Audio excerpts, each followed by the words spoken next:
you're proposing something like the utopian idea that you're suggesting here is quasi-communistic, in that the people who are on the higher rungs are supposed to be giving away some of their money or their wealth because they don't need the super yacht, they don't need the super house with 15 rooms and 3 swimming pools and 3 tennis courts, and they should downgrade their wealth and downgrade their high lifestyle so that the lower classes who are menial laborers, who are just above the poverty line, do not rebel.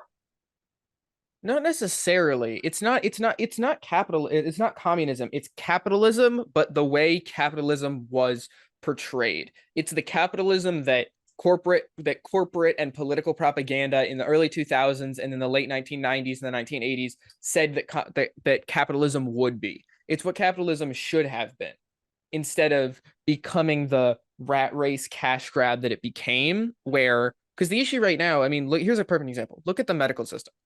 From the top down, from the top to the bottom, the medical system is created to make money for the top, make money for the hospitals, make money for the pharmaceutical companies, make money for the corporations. You can take, it's literally like, I mean, $600 ambulance rides. Like, no part of that ambulance ride costs $600. You know what I mean? It's like $20 of gas, maybe $200 in the EMT's time, because medical professionals aren't paid well.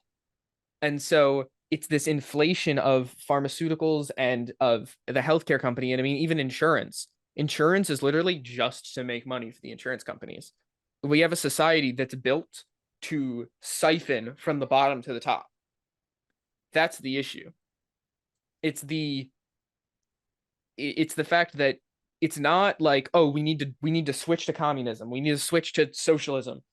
It's that we have somewhat the right system, but we did it wrong. At least from our perspective, we did it wrong. The people who are at the top think we did great.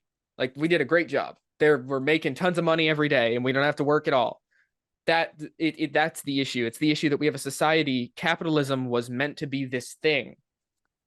Capitalism is an advanced bartering system, right? It's an advanced version of hunters and gatherers and bartering things. It's an advanced version of what our civilization was once. You know, there are some people that everyone has a thing that they do that makes them money, and then they use that money to fund other people doing the thing that they do. But then the issue becomes is that it's not a circular system. There isn't a flow. There's a flow, and then it all just goes to some corporation.